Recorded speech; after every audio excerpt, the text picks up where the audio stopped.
जगद्गुरु जनार्दन स्वामींच्या पुण्यस्मरणार्थ 751 कुंडाचा जो महायज्ञ श्री क्षेत्र वेरूळ नगरीमध्ये संपन्न होत आहे। या यज्ञाला गेल्या 3 दिवसापासून हजारोच्या संख्येने जे भाविक आहेत ते या यज्ञामध्ये सामील होऊन त्या यज्ञात पूर्ण आहुती टाकून आपला संकल्प पूर्ण करतायत। आपल्या गुरूंचं पुण्यस्मरण या ठिकाणी साजरं करतायत। यज्ञाचं महत्त्व नेमकं काय आहे ते आता आपण जाणून घेणार आहोत। यज्ञ पुरोहित आमच्या सोबत कुलकर्णी गुरुजी आहेत।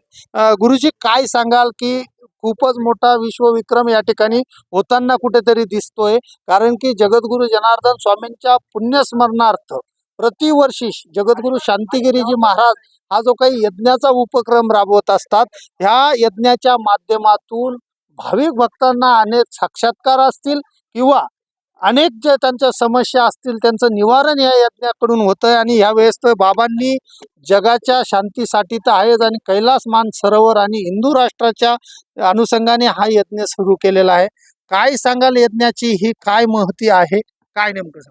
निष्काम कर्मयोगी शिवयोगी जगद्गुरु जनार्दन स्वामी मौनगिरीजी महाराज अर्थात बाबाजींच्या आशीर्वादाने, बाबाजींचे उत्तराधिकारी अध्यात्म शिरोमणी जगद्गुरु स्वामी शांतिगिरी महाराज यांच्या कृपा आशीर्वादाने व प्रेरणेने आज या ठिकाणी बाबाजींच्या 36व्या पुण्यस्मरणाच्या पर्व काळावरती शिवशक्ती मनोवांछित अतिरुद्र स्वाकार यज्ञ संपन्न होत आहे। हा 751 कुंडात्मक यज्ञ आहे। अशा प्रकारचा दिव्य यज्ञ हजारो वर्षातून कुणी दिव्य अवतारी संत देव हेच करू शकतात। अशा प्रकारचा दिव्य यज्ञ या ठिकाणी संपन्न होत आहे। या यज्ञाने खऱ्या अर्थाने श्री बाबाजींचा दिव्य संकल्प आहे की सगळे लोक ज्याचे त्याचं जीवन त्या ठिकाणी जगत असताना लोकांच्या जीवनातलं दुःख कुठंतरी कमी झालं पाहिजे, लोकांच्या मनोइच्छित मनोकामना त्या ठिकाणी पूर्ण झाल्या पाहिजे। अनेक लोकांच्या कुंडलीमध्ये कुंडली दोष असतात, त्यांचे ते कुंडली दोष जाऊन त्यांचा भाग्योदय झाला पाहिजे, ग्रह पीडा जाऊन ग्रहांची अनुकूलता प्राप्त झाली पाहिजे। एखाद्या व्यक्तीला काही शनीची 7.5 सारखा त्रास आहे तर गेला पाहिजे, 11व्या गुरुसारखी ग्रहांची अनुकूलता प्राप्त झाली पाहिजे। कोणाला कुलदेवतांची सेवा उचित करता आली नाही, कुलदेवता माहिती नाही, त्यांच्या कुलदेवतांची त्यांच्यावर कृपा प्राप्त झाली पाहिजे।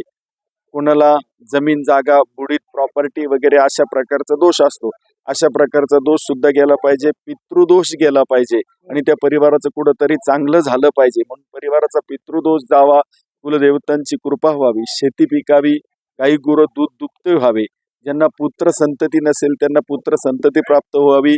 काही लोकांचे आयुष्य हे न्यायप्रविष्ट कोर्ट कचेऱ्यामध्ये जात असतात, या न्यायप्रविष्ट गोष्टी संपून कुठंतरी त्यांना न्याय मिळावा आणि काही लोकांच्या आयुष्यामध्ये त्यांचं कर्जच कमी होत नाही, कुठंतरी त्यांचं कर्ज सुद्धा कमी झालं पाहिजे।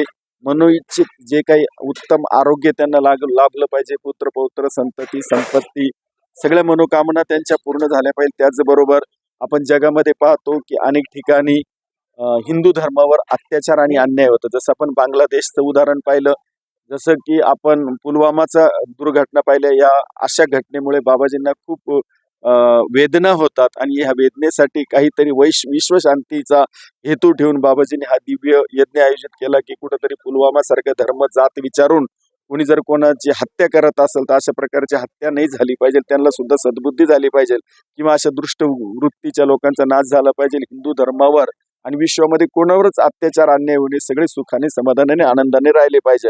मग याच्यासाठी जसं की कोरोना महामारी आली होती, अनेक डॉक्टर शास्त्रज्ञ यांनी अनेक प्रकारचे प्रयत्न केले, पण कुठल्याही प्रकारचं औषध त्यावेळी कोरोनावर सापडत होतं। बाबाजी सांगितले जे कोणी करू शकत नाही ते देव करू शकतो, शेवटी देवाशिवाय पर्याय नाही।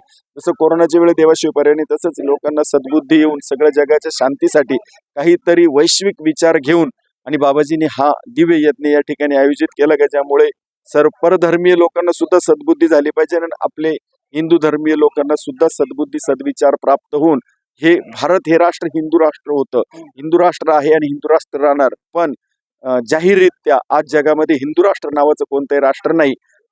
भारताला उत्तम असं नेतृत्व लाभलेलं आहे आणि भविष्यामध्ये त्या नेतृत्वाच्या माध्यमातून ह्या देशाला अधिकृतरित्या संसदेमध्ये हिंदू राष्ट्र जाहीर करावं म्हणून हा यज्ञ आहे। त्याचबरोबर भगवान महादेव हे कैलास पर्वतावर राहतात, कैलास पर्वतावर शिवाचा अधिवास कायम आहे, तिथंच ते ध्यान आणि तपामध्ये राहतात। पण ते कैलास पर्वत कैलास मानसरोवर हे भारतामध्ये नाही, तर मग ते कैलास मानसरोवर चीनमध्ये आहे, तर ते भारतामध्ये आलं पाहिजे. ह्या दिव्य संकल्पातून बाबाजींनी हा दिव्य यज्ञ आयोजित केला, ज्याच्यामध्ये भक्तांचं कल्याण, विश्वशांती, भारत हिंदू राष्ट्र व्हावा, त्याचबरोबर कैलास मानसरोवर हे भारतामध्ये यावं, या हेतूने दिव्य यज्ञ बाबाजींनी या ठिकाणी आयोजित केलेला आहे. बाबांचा जो संकल्प आहे हा संकल्प तर या ठिकाणी सिद्ध होताना तर दिसणारच आहे, परंतु हा जो दिव्य यज्ञ या ठिकाणी दरवर्षी असे म्हणजे दिवसेंदिवस यज्ञाचे जे यज्ञ कुंड आहेत त्यांची संख्या वाढत गेलेली आहे.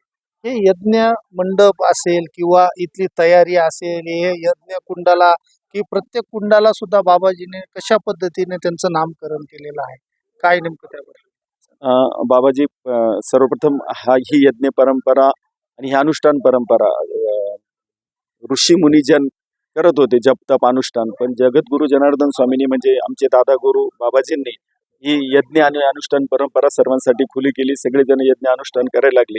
त्यावेळेस प्रतिवार्षिक परंपरेप्रमाणे अक्षय तृतीया, नागपंचमी आणि अशा काही पर्व काळावर दरवर्षी यज्ञ होत होता. पण त्या दिव्य यज्ञाचे अनेक अनुभूती अनेक लोकांना आल्या. जेव्हा उत्तराधिकारी म्हणून शांतिगिरी बाबांनी याची धुरा सांभाळली आणि धुरा सांभाळल्यानंतर अनेक भक्त बाबाजींकडे यायचे, आणि जो विहित मार्ग, इथं अंधश्रद्धेला कुठेही थारा नाही, की जे जे काही धर्मपुराणाप्रमाणे, शास्त्रपुराणाप्रमाणे देवाधिकांनी केले, राजा महाराजांनी केले जगाच्या कल्याणासाठी, प्रजेच्या हितासाठी, तो मार्ग शांतिगिरी बाबांना, लोकांना यज्ञ, अभिषेक, पूजा, अनुष्ठान वगैरे देत असताना अनेक लोकांना बाबाजींनी, कोणाला पुत्र संतती नसेल त्यांना यज्ञ सुचवला, काही लोकांच्या काही समस्या मिटत नसेल त्यांना यज्ञ सुचवला, ज्यांना यज्ञ सुचवला त्यांना त्याचं फळ मिळालं. निश्चितच आता तुम्ही गुरुजी जसं म्हटले की अंधश्रद्धेचा इथे कुठलाही हे येत नाही, कारण की यज्ञामध्ये तेवढी ताकद निश्चितच असते, परंतु असे किती भाविक आहे ज्यांना असे काही असे उदाहरण सुद्धा या ठिकाणी आम्ही ऐकतोय की कोणाला पुत्र प्राप्ती असेल किंवा अनेक समस्या अशा थोडक्यात काय सांगाल, असे किती लोक आहेत ज्यांना असे खूप काही मोठे या यज्ञापासून अनुभव आले? गेले अनेक वर्ष पुरोहित सेवा बाबांच्या आशीर्वादाने करत असताना अशा हजारो लोकांना पुत्र संतती प्राप्त झाल्याचे आमच्या समोर ते झाले, आमचा अनुभव आहे.